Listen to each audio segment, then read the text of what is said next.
So the number one problem, if you speak to any business owner all around the world, is probably we want more sales, we need more sales, etc. So one thing that we wanted to include right at the start of the business section of the course and really at the business strategy side of things was the most important thing that every business in the world should do when you're looking to drive and grow sales.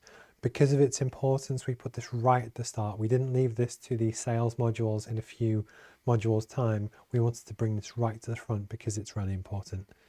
So the first thing to look at when you're looking to make sure that your sales engine is working and your business is bringing in revenues is first to know what the target is that you're looking to do and what you need to achieve. If you've done your costs and you're looking to just break even, work out how much you need to sell before you start or stop losing money.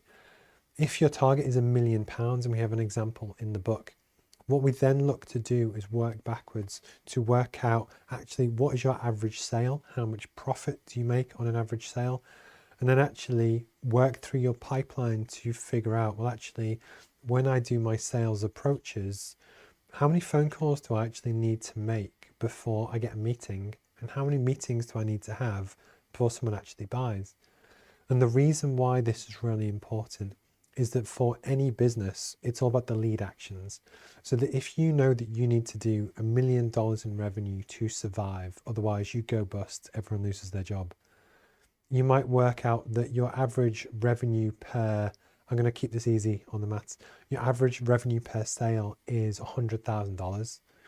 So therefore you need 10 sales to get your $1 million in revenue.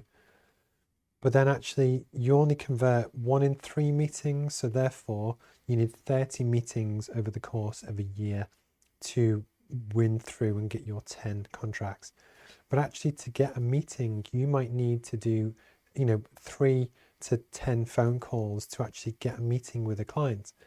The idea is, and this goes back to the lead action part of the module that we mentioned earlier on, is actually it's really important for a business that it's fine to have the goal to say, look, we want $1 million revenue this year to survive. But it's really important to really work out what is the lead action, how many phone calls, how many email approaches, how many LinkedIn messages do we need to do to actually achieve our goal? For a lot of businesses, they won't know the answer to that. They won't actually know how many people that they need to approach to hit their financial target. And that's true for a lot of small businesses, and that's cool. But the important thing then to focus on is actually making those phone calls, to do this client sales approach and prioritize that as the most important thing in your business. That if you don't know the answer, that's fine. Just do a hell of a lot of activity to really make sure that the sales come in. As we go through the course and as we develop your business strategy, we will get more refined and better at this.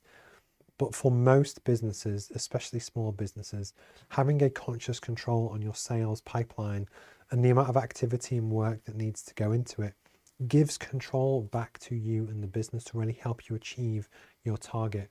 Without the control, it's in many ways just hope that you hit your target and see what lands. But that's no good because we can't actively control that part of the business. So gaining conscious control on your sales pipeline, your sales activity, and we measure against that is mega, mega important. That will then result in more sales. But what we wanted to do was plant that seed to share that idea for ways for most businesses to make more money and survive. And actually, it doesn't have to be rocket science. It doesn't have to be really complicated. And if you don't know yet how many phone calls you need to have or how many client approaches do you need to make to get the meeting, just start to record it. Start to track in a CRM or a spreadsheet how many sales approaches you make and get a feel for your figures so that as you look to grow the business over time and you want to go from a $1 million target per year to a 1.5 million, you also know what activity is required to do that might require you to hire an extra salesperson to make the extra 50% of calls per day. Or if you want to hit a £10 million target, you know what's required to make it work. And rather than just have our head in the sand and hope that sales come in, It's just a really important tool, technique to focus on right at the start, to get a control of, just to really help you make that next step. I hope that made sense. We use some more concrete figures in the book and on the website to really help walk you through the idea. But I promise a conscious control on your sales pipeline and actually positive activity in doing the stuff that you need to do will make a massive difference, arguably, in the success or failure of most kind of businesses. So if you have any questions, please feel free to reach out. And yeah, hopefully this was useful.